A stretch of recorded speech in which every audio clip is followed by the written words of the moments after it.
En la historia contemporánea de Venezuela hay un antes y un después del Caracazo.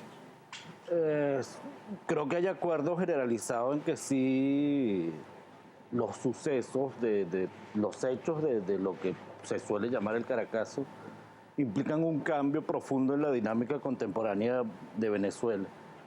Hay un antes y un después. ¿Y por qué el cambio? Porque el sujeto colectivo que lo protagonizó, que fue el pueblo, creo que por primera vez entró a la historia de manera protagonista, ¿no? Había entrado la independencia, pero estaba como rezagado. En este caso, creo que muy bien lo referiste, fue el pueblo el que encabezó unas protestas en contra de qué, de unas medidas en principio económicas, profundas, casi que estructurales, y por supuesto que también estaba reclamando contra una realidad política, ¿no? Eso es lo importante, de ahí la importancia del cambio que significa en términos de la historia, porque fue en principio sí una protesta popular, espontánea, no hubo organización. Allí quiero detenerme. Esta protesta fue espontánea porque apenas el presidente Carlos Andrés Pérez tenía 25 días de haber asumido el poder.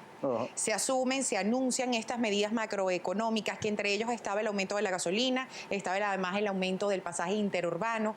Toda esta situación irregular se genera en Guarenas, luego en Caracas. Agarró de sorpresa a los políticos, a los dirigentes, a la policía. Yo diría que sí, le pasó algo como a Juan Vicente Gómez con los estudiantes del 28, que después no había qué hacer con eso, uno estaba preparado.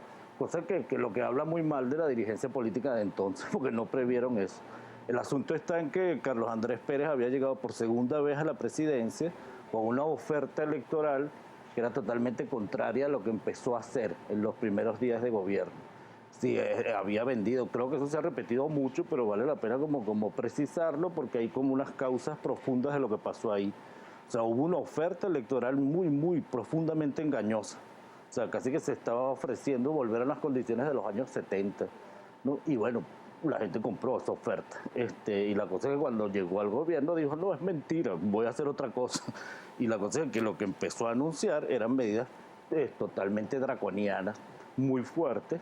Y por supuesto hubo una respuesta espontánea, en principio, claro que sí, fue espontánea. Y además lo que quiero precisar es que fue nacional. Porque tú muy bien lo precisas, que empezó en Guarenas, siguió en Caracas, pero se repitió en todas las ciudades principales del país. Y eso también era la primera vez que estaba pasando en nuestra dinámica histórica contemporánea. Ahora es válido analizar el contexto. El expresidente Carlos Andrés Pérez apenas tenía 25 días de haber asumido el poder por segunda vez. La economía venía en deterioro y hablamos, por ejemplo, de lo que lo antecedió. Por ejemplo, tenemos en el gobierno de Luis Herrera Campins con Recadi el control de precios de los Inchi. Él ciertamente asume una economía debilitada y el argumento para ese momento es que era completamente liberal las medidas económicas, era una medida de apertura total que quizás sí eran necesarias, pero no en ese corto momento. Yo no creo que la adjetivo necesaria quepa, pues es una cosa de enfoque, porque el problema es que se entiende por una corriente económica, el neoliberalismo, entonces, que ante una situación que es estructural, lo que podemos hablar es que el modelo de desarrollo capitalista de entonces, basado en la renta, estaba totalmente agotado. Habían señales clarísimas desde el 83, después con todo el periodo de gobierno de Jaime Lucinchi, además porque la deuda se había disparado de manera impresionante, pero no eran necesarias porque cuando se deciden hacer ese tipo de cambios, afectan a los gastos sociales.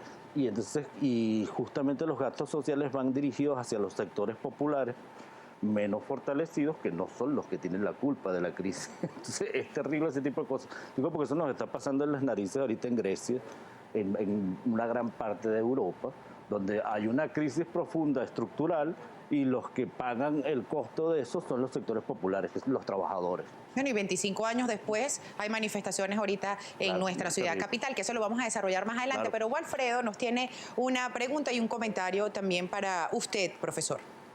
Sí, precisamente, Carolina, tocando ese tema que acabas de decir, 25 años después, prácticamente un cuarto de siglo después del Caracazo, ¿piensa usted, profesor Nóbrega, que esa semilla, ese germen, ese eco de esos acontecimientos puede quizás estar vivo aún en la población venezolana? Eh, no entiendo exactamente, pero claro, porque hay una situación totalmente distinta ahorita, ¿no? ¿En qué se diferencia el escenario actual al escenario del 89, profesor?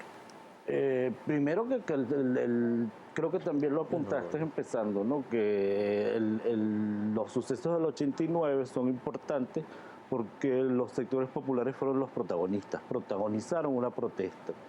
En ese momento, además, lo que pasó es que hubo una reacción muy desmedida de parte del Estado a través de las Fuerzas Armadas en contra de ese pueblo. Y se le vio prácticamente como un enemigo, porque no se puede entender de otra forma que le cayeran a tiros a la población civil. ¿Ahora cómo se ve?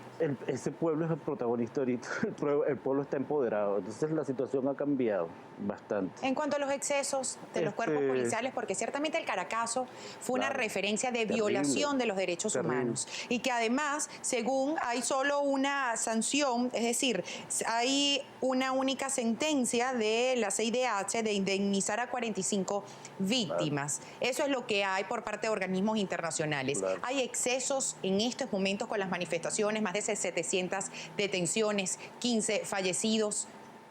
Hay excesos, fíjate, yo me quiero disculpar por los televidentes, pero y contigo sobre todo, porque debo oler a basura, porque para salir de Bellomonte tuve que remover unos escombros. Entonces los excesos pareciera que vienen por otros lados. ¿Cuáles lados? Claro que vienen de parte de un pequeño grupo de la sociedad civil que comete excesos, los está cometiendo en puntos focalizados de la ciudad de Caracas. Y si ha habido excesos de parte de las autoridades, entiendo que además ya se están tomando medidas, porque lo que sirvió al Caracas, es la lección que tenemos 25 años después, es que creo que colectivamente hemos crecido políticamente mucho. O sea, hay un pueblo políticamente maduro, que sabe dónde están sus derechos y sabe reclamarlos. Entonces, cuando se cometen excesos, inmediatamente se generan los mecanismos para castigarlos. Si ha habido excesos de las autoridades actualmente... ¿Usted considera que ha habido excesos actualmente? No he visto testigos porque de verdad que hay un mare magnum en la televisión con las imágenes que hay. Y en cuanto a los videos de las redes sociales... Normalmente no accedo a ese tipo de información, perdón, como historiador es una cosa de formación. No se preocupe, lo pongo en contexto. Según el Foro Penal Venezolano, se habla de aproximadamente 33 casos de tortura. Según la Fiscalía General de la República, solo asume 13 casos de tortura en estas últimas manifestaciones de los 12 días. Hay diferencias en cuanto a contexto, en cuanto a protagonistas, según lo que usted establece. Hay coincidencias en cuanto a excesos de cuerpos policiales para canalizar, neutralizar las manifestaciones. Claro, no hay coincidencias porque si hay excesos, lo que yo sí he aprendido a ver y identificar es que se han generado los mecanismos para generar los controles.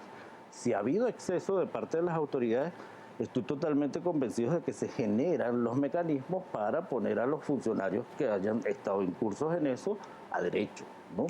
Y me parece que está muy bien, porque además creo que se han generado esas cosas. Lo que sí quisiera establecer bien la diferenciación es que no hay comparación entre lo que pasó en el 89 y lo que puede estar pasando ahorita, ¿no? Porque en el 89 fue una cosa desmedida. Yo creo que en parte de los protagonistas políticos de aquel momento lo han reconocido. El gobierno de Carlos Andrés entonces no supo cómo reaccionar ante la magnitud de lo que estaba ocurriendo. Las primeras declaraciones de Carlos Andrés además eran muy confusas. Decía que lo que estaba ocurriendo era una reacción de pobres contra ricos. Después empezó a decir que era una reacción contra los especuladores, es decir, como que el sector productivo había generado una situación artificial de escasez, de aumento de precios, de especulación, y por tanto el pueblo había reaccionado ante eso.